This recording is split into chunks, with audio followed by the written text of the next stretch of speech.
Golden lies. I always thought my family was built on love, trust, and honesty. But the day my grandfather died, I learned that our entire legacy was built on lies. It started at the funeral. My grandfather, Richard Calloway, was a legend in our town, a self-made millionaire, a devoted family man, and a symbol of integrity. Everyone admired him, and to us, his grandchildren, me, Daniel, my sister Emily, and our cousin Max, he was our hero.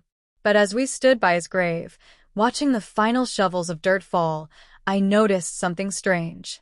My father, Jonathan, was standing apart from everyone else, his face unreadable.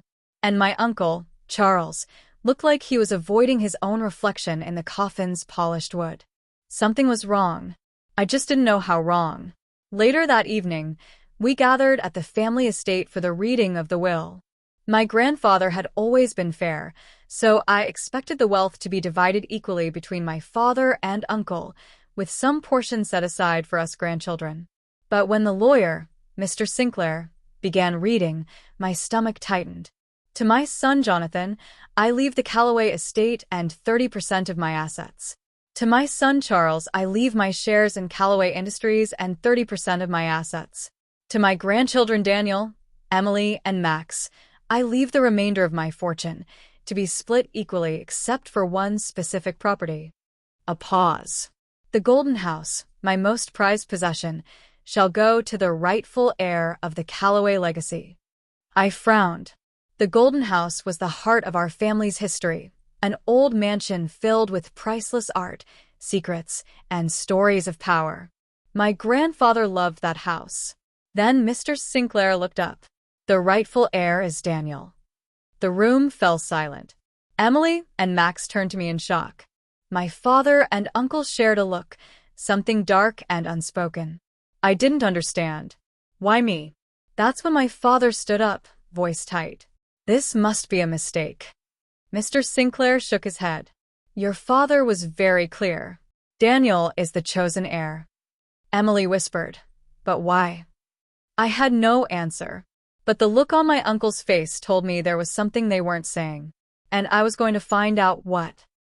That night, I walked through the halls of the Golden House, feeling its weight settle on my shoulders. The paintings, the antique furniture, the walls filled with decades of history. I owned it all now. But none of it felt right. I went in my grandfather's study, the place where he spent most of his days. Everything was untouched, as if he would walk in any second. On his desk, I found an old leather-bound journal. My hands shook as I opened it. The first pages were filled with notes, memories, and business dealings. But the further I read, the more uneasy I felt. And then I found the letter. A single piece of paper, folded and hidden in the back of the journal. It was addressed to me. Asterisk, Daniel, if you're reading this, it means you've inherited the Golden House. I know you have questions, and I owe you the truth. The Calloway family is not what it seems. Your father and uncle have spent their lives hiding a secret that would destroy our name. I can't carry the burden anymore. It's time you know. Asterisk. I read faster. My heart pounding. Asterisk, Jonathan and Charles are not truly my sons.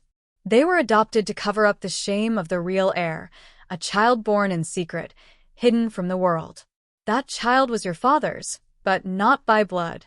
You, Daniel, are the only true Calloway. Asterisk. I staggered back, my breath stolen. I wasn't just my grandfather's favorite. I was the only legitimate heir to the family's name. And my father and uncle knew. The next morning, I confronted them. I threw the letter onto the table. How long were you going to keep this from me? My father's face turned pale. My uncle went rigid. Emily and Max looked at me, confused. What's going on? I swallowed hard. Grandfather wasn't your real father. He adopted you both to hide the truth. Max shook his head. That's impossible. Uncle Charles spoke first, his voice tight with decades of denial. Our father raised us.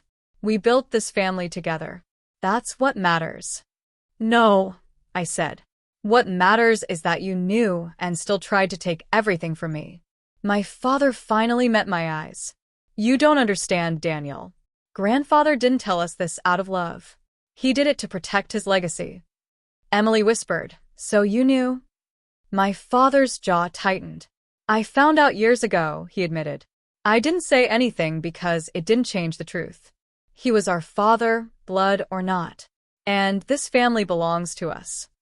I stared at him. Even if it meant lying to me my entire life? He had no answer.